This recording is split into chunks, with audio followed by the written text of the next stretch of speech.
Hi everyone, this is my TLAP 1 presentation. For this assignment, I interviewed a friend who was born and raised in Egypt. He has lived in the United States for 5 years. His goal is to finish school in this country and hopefully finds a job. He wants to be able to live here for the rest of his life.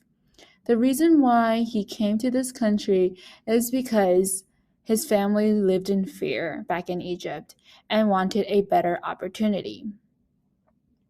In the TLAP 1, I mentioned two elements of deep culture, one being gender role and then the other being concepts of time.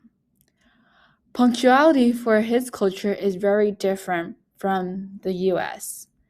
Time management and punctuality are very important to Americans. Americans usually have a busy schedule, therefore, they may take lateness as a sign of disrespect. In American culture, being punctual is significant in the workplace and in school because both professionals and students are expected to be on time. In Muhammad's culture, he talked about how everyone is always late. Therefore, when people have planned events, they would most likely invite the people an hour or two before the actual time. This is very different from the Americans. We also discussed an important role of gender. In his culture, gender role is more old school. Man is meant to support and provide for family, while woman is meant to look after the children and take over most of the duties of the household.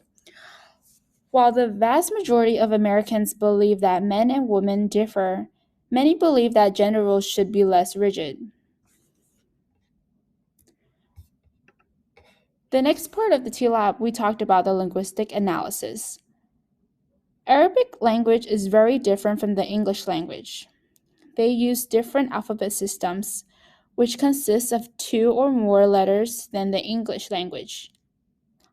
The language is read from right to left and can almost be described as if you're looking at it in a fancy cursive way.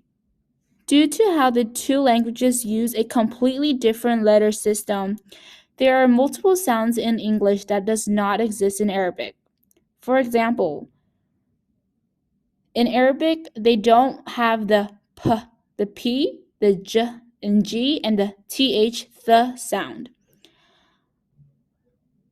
When it comes to morphology, English and Arabic follow different patterns. English consists of having affixes that will determine tense, number of subjects, and the case. In Arabic, there is a bit more complexity in terms of building words. A word, yalla, meaning let's go, has the same root when it refers to anyone.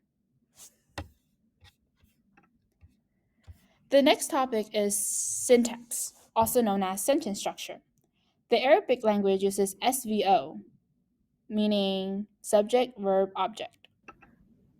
This essentially means that the sentence will refer to who is doing the action itself, and then what is being acted upon. This is just like English, where there isn't so much difference, except it seems like their sentences look a bit longer and takes more words to provide a description.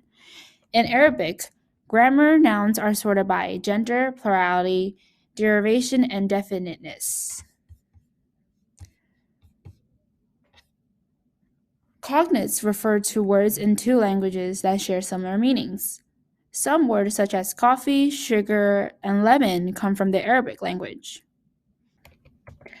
Semantic refers to the meaning in language. Arabic words are built on a system of root words that have a basic meaning, but can build a plethora of words. Pragmatic studies the same word and meaning, but places an emphasis on social context.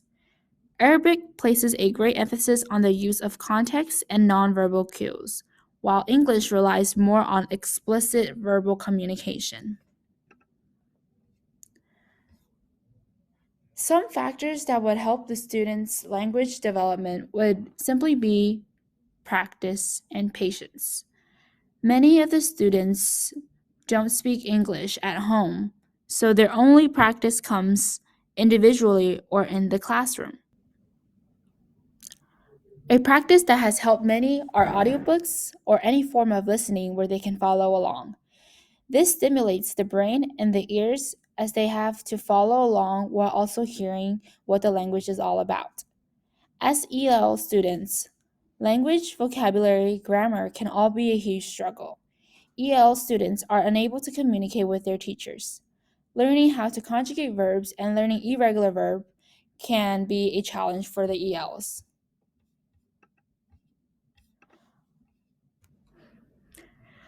Students who immigrate to the United States face an enormous challenge of coming to a new environment and starting new.